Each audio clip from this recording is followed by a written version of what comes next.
The Panthers lose again. They're the last defeated team, the last team without a win. They don't own their first-round pick, so you can't even mask your frustration and hope for Caleb Williams or Drake May or whoever your QB1 is in the draft. You as a Panthers fan are probably having a rough day, rough week. What's the Friends theme song? Hasn't been your day, your week, your month, or even your year. But I'll be there for you. We'll be there for you. We'll try to. Do you know what I think is maybe the most frustrating thing of this season? It's not just Bryce Young and, the turnovers. It's not just the injuries. Injuries are always frustrating, which especially when they compound at one position like they are at interior offensive line, and it's kind of holding everything back. It's not just the injuries. It's not just the coaching. It's the lack of improvement.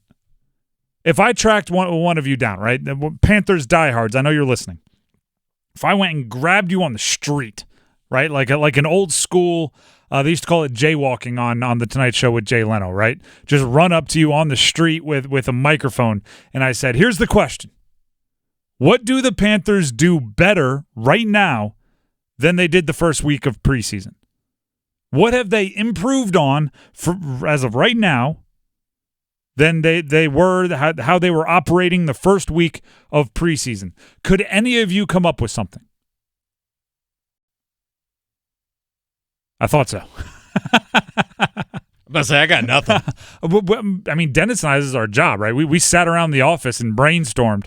The best we could do was come up with some sarcastic quips. What are they better at doing now than they were getting hurt? Yeah. Right? What are they better at now than they were first week of preseason? Deflecting in the media? Like, all we could do is come up with sarcastic quips, and that's not substantial. That's not something we should be proud of.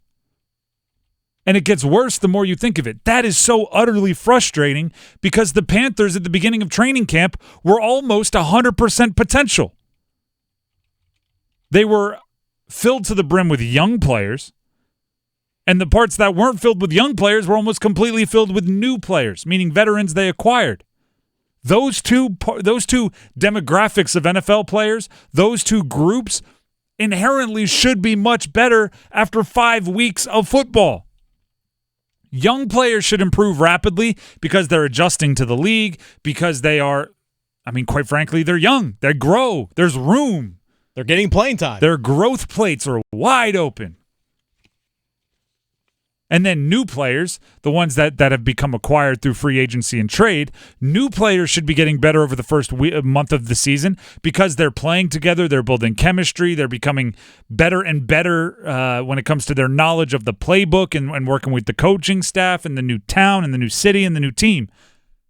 Yet we've seen nothing. We've seen nothing. What did they do better now than they did the first week of preseason? There have been things that have gone up and down, right? The passing game has gone up and down. The running game has gone up and down. At times, I thought the defense played very well. Pass rush at times has been good. But there's nothing I inherently look at and say, yep, they used to be a 6 out of 10. Now they're an 8 out of 10 at that. It's a coaching thing. It's a leadership thing. Right? You could say it falls on the players because they haven't made the individual improvements. You could say it falls on the coaches because they haven't put them in position, they haven't taught them the right things, passed along the right insight to aid in that team improvement. You could say it's a front office thing because they didn't put the people in place to lead a dramatic developing cycle. Here's Bryce Young, the rookie, talking about having to lead by example. First and foremost, have to lead by example, making sure that all the stuff that we're talking about and that we preach, that I'm exemplifying that, and I'm looking in the mirror first. I'm owning all the stuff that I can do better. I'm owning all the stuff that I can improve on and all the stuff that I need to attack on a day-to-day basis. So making sure that, I'm doing my part and looking in the mirror and trying to grow. And then on top of that, making sure that, myself, all the leaders, we all demand that from everyone there. I love the sentiment. I get it. And there is a certain amount of leadership that comes with just playing that position. Teams look to their quarterback, whether the quarterback asks for it or not, and I get that. But at the same time, Bryce can't be worrying about anyone but himself right now. He's got plenty on his plate. Improvement, to me, it feels like a choice. Being good is not always a choice. Sometimes you just don't have it, right? You don't have the skill, you don't have the talent, you don't have the Jimmies and Joes, as they say. Being good is not always a choice. Sometimes everybody in that locker room can be trying as hard as they possibly can. They can be pulling all the right strings. They can be getting better every week, and they can still lose a lot of football games. That happens. Sometimes you just don't have it. But working on things, getting better, knowing what to do, if you have the right people in place, that's a choice. Or if you have a coach that's been around like Frank Reich, he should be able to look at an offense, look at a team, and say, here's where we need to improve. If you spend the amount of money you spend on assistant coaches, remember, they called it an all-star coaching staff. They should have the knowledge and the how-to go to their players and say, this is what you need to do to improve. And if you pick the right people on the roster, they should take that information that the assistant coaches have given them. They should sop it up like a sponge. Now, that's not to say that they wouldn't be 0-5, 1-4, whatever. But they would be better, right? The gap between them and everybody else wouldn't be as distant. You know, actually, there's a Bill Barnwell writes for ESPN, ESPN.com. He put out a article ranking what he called from bad to diabolical, which was the worst teams in the NFL. He put on ESPN.com. I clicked on it, of course, because I was like, let me go confirm what I already know. I checked it out, too. I was pleasantly surprised that the Panthers were second to last. Yeah. They threw the Giants last. I was like, all right. Hey, we're talking about improvement. Let's go. There you go. There's the improvement. They are not the most diabolically bad, according to one writer in the NFL. Now, I do know a couple of coaches that might disagree with them, because do you know what the coaches believe? You are what your record says you are, and their record says they're 0-5, and the Giants have one. So here's Frank Reich on what the conversations are like with the owner. That's the head man in charge, David Tepper. Talk to him every week, multiple times. Usually talk either Monday or Tuesday after a game, and he's super competitive. He wants to bring a winner to the Carolinas. He's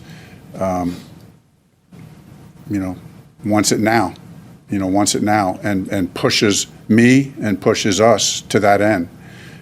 He wants to do whatever it takes and turn over every stone, churn it as much as he has to produce winning football. So I appreciate those conversations. They're always very challenging.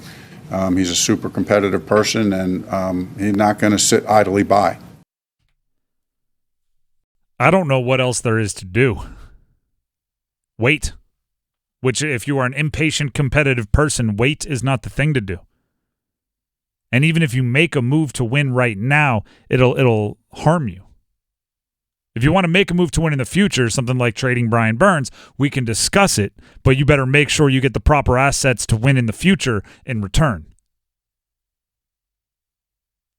The fact of the matter is, when you are a team at the bottom of the standings, the way you dig yourself out of it is by getting better. Something like Jeremy Chin. Jeremy Chin played 18 snaps on in week 5 against the Lions. What? 18 snaps. Even if you don't like Jeremy Chin, you're hurting your, if you don't like him, trade him. But if you don't like him and you're going to trade him, you don't want to hurt his value right before you trade him by not playing him. Put him out there, let him ball out, then send him on his way, get some picks back. It's poor roster management. And if you think it's best for the winning if he's not out there, guess what? Winning's not the most important part right now. Not at least not winning this year. You're 0-5. No team has ever made the playoffs after starting 0-5. So everything right now is about making the playoffs in 2024. That's what it's about now. You've put yourself in this situation.